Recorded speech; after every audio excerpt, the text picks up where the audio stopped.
నేను Facebook live లో మొన్న మాట్లాడింది నీళ్ళ గురించి, అది కూడా అధికారులు సరిగ్గా స్పందించడం లేదని మాట్లాడాను. కానీ ఎల్లో మీడియా ఆల్మోస్ట్ ఒక రోజంతా ఇంకేం న్యూస్ లేనట్టు, నేనేదో జగనన్నను వ్యతిరేకిస్తున్నట్టు, మరి అదే వీడియోలో నేను క్లియర్గా జగనన్న స్ఫూర్తితో మేము ముందుకెళ్తున్నాం అనే విషయం కూడా చెప్పడం జరిగింది. మరి అవన్నీ కట్ చేసి మరి నేను ఎవరినైతే ఉద్దేశించి మాట్లాడ్డానో వాళ్ళు కాకుండా దానికి జగనన్న ఆపాదించి ఈరోజు yellow media almost 1 full day ఇంకేం పని లేనట్టు నా మీదే ఫోకస్ పెట్టారు. నేను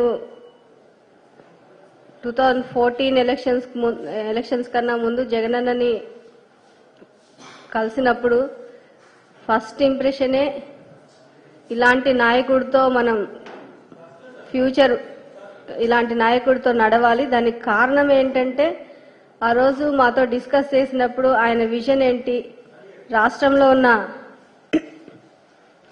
పేదవాళ్ళని ఎలా ఆదుకోవాలి, అవన్నీ ఆ రోజు ఫస్ట్ డేనే మాతో డిస్కస్ చేయడం జరిగింది.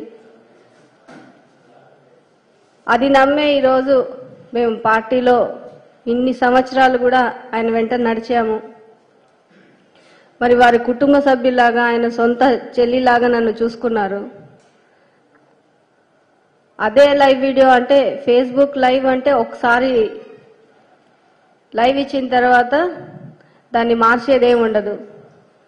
మరి ఆ లైవ్ లో నేను ఎవరి గురించి ఏం మాట్లాడానో క్లియర్గా అందరికీ తెలిసినప్పటికీ కూడా అది జగనన్న మీద ఆపాదించి మాట్లాడడం. అలాగే ఈరోజు దళిత మహిళా ఎమ్మెల్యే ప్రశ్నించడమే నేరమా అని చెప్పి ఈనాడు పేపర్లో ఒక టైటిల్ పెట్టారు. నేను ఎవరిని ప్రశ్నించాను అనేది క్లియర్గా రాయాలి. ఎందుకంటే నేను ప్రశ్నించింది, పోరాడుతుంది అధికారులతోనే, జగనన్నతో కాదు. జగనన్న దగ్గరికి వెళ్తే సీఎం ఆఫీస్కి వెళ్తేనే పనులు అవుతున్నాయని చెప్పాను. అంటే జగనన్న దగ్గరికి వెళ్తేనే పనులు అవుతున్నాయి, ప్రతి చిన్నది అంటే డిస్టిక్ లెవెల్లో అయిపోవాల్సింది కూడా ప్రతి చిన్నదానికి నేను సీఎం ఆఫీస్కి వెళ్లాల్సి వస్తుంది అని ఒక బాధ తప్ప, ఒక వారం రోజుల నీళ్ళకు కూడా అధికారులు అడిగితే కుదరదని చెప్పడము, ఇవన్నీ నాకు కొంచెం బాధ అనిపించి నేను మాట్లాడ్డాను. అధికారులు కూడా ఒత్తిళ్లకు లోనవుతా ఉన్నారు. వాళ్ళు ఒత్తిళ్లకు లోనయ్యి అంటే ఏ నియోజకవర్గ ప్రయోజనాల గురించి ఆ ఎమ్మెల్యేలు పోరాడతారు కాబట్టి అదే విధంగా నేను కూడా పోరాడుతా ఉన్నాను. అయితే ప్రతిసారి ఇక్కడి వరకు రావాల్సి వస్తుందని ఒక బాధతో నేను ఆ రోజు ఫేస్బుక్ లైవ్ పెట్టడం జరిగింది. దాన్ని రాద్ధాంతం చేసేసి నేను మొదటిసారి ఇంటరాక్టివ్ సెషన్ అని ఎవరైనా క్వశ్చన్స్ వేస్తే మాట్లాడేలా విధంగా మన సోషల్ మీడియా వాళ్ళతో కూడా వాళ్ళకి ఏమన్నా క్వశ్చన్స్ ఉన్నా మాట్లాడే విధంగా నేను మాట్లాడ్డాను. కొన్ని క్వశ్చన్స్కి ఆన్సర్స్ ఇచ్చాను.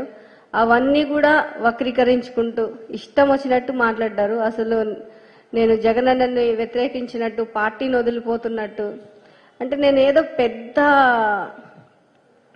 ఫ్యూచర్ను ఊహించేసుకొని నేను ఈ పార్టీలో ఏదో చాలా అయిపోవాలన్న ఉద్దేశంతో రాలేదు. కేవలం జగనన్న చెప్పిన పని చేయడం, ప్రజల్ని ఎలా ఆదుకోవాలి, జగనన్న చెప్తే ప్రజలకు తోడుగా మాకొక నియోజకవర్గం అప్పచెప్పారు. ఆ నియోజకవర్గంలో ప్రజలు బాగుపడే విధంగా మేమేం చేయగలం అవి మాత్రమే చేసుకుంటూ వెళ్ళాము.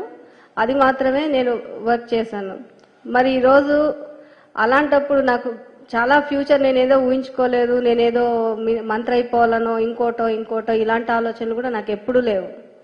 ఈరోజు ఇప్పటికిప్పుడు వద్దమ్మా నువ్వు ఎవరైనా సపోర్ట్ చెయ్యి, నువ్వు పక్కనుండు అని అన్నా కానీ I'm ready to do that.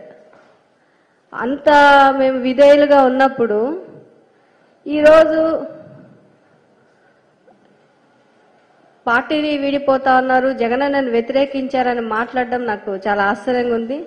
అది కాకుండా ఎస్సీలకి జగనన్న చేసింది నిజంగా మన రాష్ట్ర చరిత్ర కాదు, దేశ చరిత్రలో గుర్తుండిపోవాల. అదే ఆ విధంగా చేసుకుంటూ వచ్చారు జగనన్న. మరి ఈరోజు ఎస్సీ, ఎస్టీ, బీసీ మైనార్టీలందరూ కూడా మన రాష్ట్రంలో పదవుల్లో కావచ్చు, అలాగే సంక్షేమ పథకాల్లో కావచ్చు, అన్ని రకాలుగా కూడా వాళ్ళు లబ్ధి పొందుతా ఉన్నారు. వాళ్ళందరూ కూడా చాలా సంతోషంగా ఉన్నారు.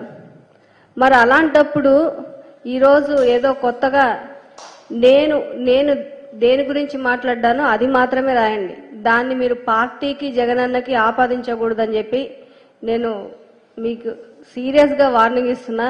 దట్టు ఈరోజు నేను ఇంకొకళ్ళు ఇలాగా వచ్చి ఏదన్నా విషయాలు అంటే వాళ్ళ కాన్స్టిట్యున్సీ విషయాలు కావచ్చు, ఏదన్నా విషయాలు ముందుకొచ్చి మాట్లాడడానికి కూడా భయపడే విధంగా, అంటే దాన్ని పెద్ద వైరల్ చేసేదో చాలా పెద్ద తప్పు చేసేస్తారు. అంటే ఓపెన్ గా వచ్చి మాకు ఈ కష్టం ఉంది, నేను మాట్లాడాలనుకుంది, నేను కన్వే చేయాలనుకుంది నా నియోజకవర్గ ప్రజలకి, మనం కలిసికట్టుగా పోరాడుకుందామని చెప్పి నా నియోజకవర్గ ప్రజలకు పిలుపునిచ్చా నేను.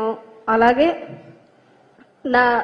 ఎవరైతే ఈ నీళ్ల కోసం ఫైట్ చేస్తున్నామో వాళ్ళందరికీ కూడా ఇది ఒక మెసేజ్ పోవాలన్న ఉద్దేశంతో ఇచ్చాను. కానీ ఇది స్టేట్ మొత్తము అందరూ చూసేలాగా మా పార్టీనే వ్యతిరేకించే విధంగా వీళ్ళు ఆపాదించి దాన్ని భయంకరంగా చిత్రీకరించారు. నాకు నిజంగానే చాలా బాధగా ఉంది. అంటే మీడియాలో కూడా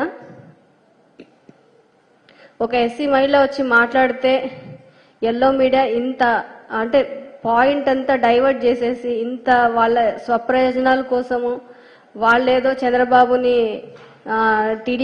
టీడీపీని వాళ్ళేదో బాగుపరచుకోవడానికి జగనన్న వాల్యూ తగ్గించాలన్నట్టు చూస్తా ఉన్నారు. జగనన్న మీరు తగ్గిస్తే